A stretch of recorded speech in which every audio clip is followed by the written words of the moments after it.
Bismillahirrahmanirrahim. Assalamualaikum warahmatullahi wabarakatuh. Alhamdulillahi rabbil alamin. Alhamdulillahilladzi ja'ala ramadhana syahrus siyam, syahr mubarak, alladzi unzila fihi al-Qur'an hudan linnasi wa bayyinatum minal huda wal furqan. Qala Rasulullah sallallahu alaihi wasallam, Atakum Ramadhanu syahrun mubarak, faradallahu azza wa jalla siyamah, tuftah fihi abwabus sama, wa tughlaqu fihi abwabul jahim, wa tughallu fihi maradatash syayatin. Lillahi fihi lailatun khairum min alfi syahr. Man hurima khairaha faqad hurima. Amma ba'd. Segala puji hanya milik Allah Subhanahu wa taala atas limpahan nikmat dan karunia-Nya, sehingga kita dengan izin Allah Subhanahu wa taala masih dapat merasakan nikmatnya puasa, dapat merasakan Ramadan yang begitu indah, yang mana seluruh amal ibadah akan Allah lipat gandakan. Maka bersyukurlah kita kepada Allah, masih Allah berikan izin untuk memperbanyak amal-amal soleh. Salat berikan salam kita hadiahkan kepada Nabi Muhammad sallallahu alaihi wasallam. Semoga dengan memperbanyak salawat atas beliau, kita mendapatkan syafaatnya sebagaimana yang ia janjikan. Hadirin menjelang berbuka yang dirahmati Allah Subhanahu wa taala. Tidak terasa kita sudah berada di Ramadan yang ke-19. 10 Ramadan awal telah berlalu. 10 pertengahan Ramadan juga akan berlalu.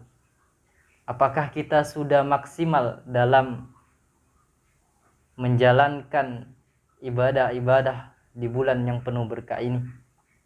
Maka jikalau kita belum maksimal, jangan kita lewatkan 10 malam yang tersisa. Hadirin menjelang berbuka yang dirahmati Allah Subhanahu wa taala. Sebagaimana di muqaddimah awal tadi saya menyebutkan satu hadis Rasulullah sallallahu alaihi wasallam yang berbunyi, di antara penggalannya adalah lillahi fihi lailatun khairum min alfi syahr. Kata Rasulullah sallallahu alaihi wasallam, lillahi, demi Allah, di dalamnya terdapat satu malam yang lebih baik daripada 1000 bulan.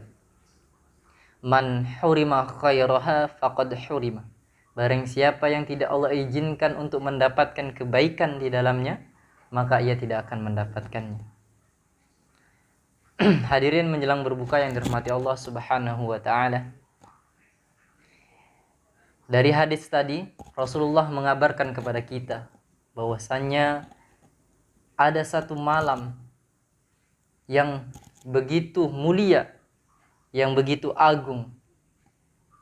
Malam itu bagaikan 1000 bulan. Artinya, jikalau kita mendapatkan malam itu, jikalau kita beribadah malam itu, maka balasannya bagaikan kita beribadah selama 1000 bulan. Apakah malam itu? Ya, malam itu adalah malam Lailatul Qadar. Malam yang Allah turunkan pada malam itu Al-Quran.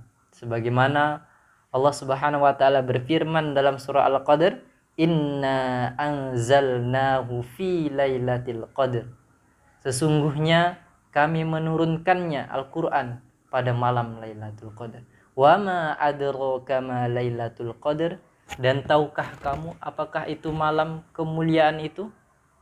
Lailatul Qadri khairum min alfi syahr. Malam kemuliaan itu lebih baik daripada 1000 bulan. Tanazzalul malaikatu warruhu fiha biizni rabbihim min kulli amr. Ya, pada malam itu malaikat-malaikat serta malaikat Jibril, Sayyidul Malaikah, rajanya para malaikat juga turun ke bumi untuk mengatur seluruh urusan yang ada di muka bumi ini, termasuk takdir-takdir yang 1 tahun ini dan 1 tahun yang akan datang. Ya, maka jangan kita lewatkan 1 malam ini. Kita upayakan, kita kejar, kita bersungguh-sungguh untuk mendapatkan malam yang lebih baik ini, yang lebih baik daripada 1000 bulan. Hadirin menjelang berbuka yang dirahmati Allah Subhanahu wa taala. Lalu yang menjadi pertanyaan kita adalah kapan terjadinya malam Lailatul Qadar ini? Ya, sebagaimana hadis Rasulullah SAW banyak menyebutkan tentang terjadinya malam Lailatul Qadar ini, dan para ulama menyimpulkan pendapat yang paling kuat adalah malam Lailatul Qadar ini terjadi pada 10 malam terakhir, tepatnya di malam-malam ganjil. Adapun waktunya itu dapat berubah-ubah. Bisa jadi dia di awal 10, di awal, di tengah, ataupun di akhir. Sebagaimana hadis Rasulullah SAW yang menyebutkan iltamisuha fil ashril awakhir min Ramadan Lailatul Qadri fi tasi'atin tabqa fi sabi'atin tabqa wa fi khamisatin tabqa.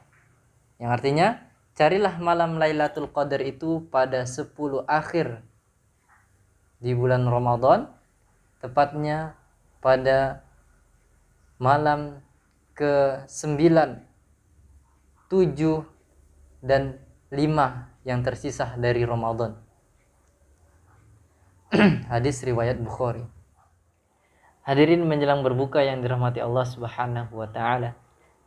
Kenapa Allah Subhanahu wa taala merahasiakan kapan terjadinya malam Lailatul Qadar ini?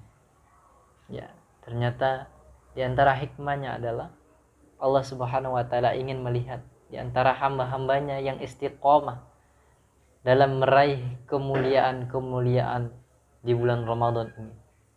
Dan yang tertinggi dan kemuliaan yang paling agung adalah malam Lailatul Qadar. Jangan kita sia-siakan malam 10 malam terakhir dari Ramadan ini. Semoga kita mendapatkan malam kemuliaan ini. Hadirin menjelang berbuka yang dirahmati Allah Subhanahu wa taala. Melanjutkan firman Allah tadi dalam surah Al-Qadr, salamun hiya hatta matla'il fajr. Kesejahteraan pada malam itu sampai terbitnya fajar. Artinya, di antara tanda malam Lailatul Qadar adalah malam itu begitu tenang, udara yang begitu sejuk, tidak dingin dan juga tidak panas. Angin yang berhembus begitu sejuk, tidak kencang dan juga tidak terlalu pelan. Sampai pada terbitnya fajar, matahari terbit dengan kemerah-merahan dan cerah, namun tidak panas. Ya, inilah tanda dari malam Lailatul Qadar. Hadirin menjelang berbuka yang dirahmati Allah Subhanahu wa taala. Lalu apa yang kita lakukan jika kita berada pada malam itu? Ya, tentunya adalah memperbanyak amal soleh. Di antaranya adalah yang pertama, memperbanyak salat sunnah. Kemudian memperbanyak sedekah. Kemudian memperbanyak doa-doa. Ada satu doa yang Rasulullah SAW anjurkan kepada kita. Sebagaimana yang Ibunda Aisyah pernah bertanya kepada Rasulullah, "Ya Rasulullah, jika aku berada pada malam Lailatul Qadar, apa yang aku harus baca?" Kata Rasulullah SAW, "Allahumma innaka afuun tuhibbul afwa fa'fu anni." Maka Rasulullah bersabda, maka bacalah, Allahumma innaka afun, ya Allah, sesungguhnya engkau maha pemaaf, tuhibbul afwa, dan mencintai orang yang meminta maaf, fa'fu anni, maka ampunilah aku. Kata Rasulullah sallallahu alaihi wasallam, ya inilah doa yang Rasulullah anjurkan kepada kita. Maka perbanyaklah doa ini. Hadirin menjelang berbuka yang dirahmati Allah Subhanahu wa taala. Kemudian selanjutnya adalah memperbanyak zikir-zikir kepada Allah Subhanahu wa taala pada malam itu, karena semua amal ibadah kita, semua amal soleh kita pada malam itu akan berlipat gandakan pahalanya bagaikan kita beribadah selama 1000 bulan. Hadirin menjelang berbuka yang dirahmati Allah Subhanahu wa taala. Sekian kultum singkat dari saya. Semoga Allah Subhanahu wa taala mempermudah kita dalam meraih malam yang penuh dengan kemuliaan ini. Semoga bermanfaat. Aqulu qauli hadza wastaghfirullahi li wa lakum. Wassalamualaikum warahmatullahi wabarakatuh.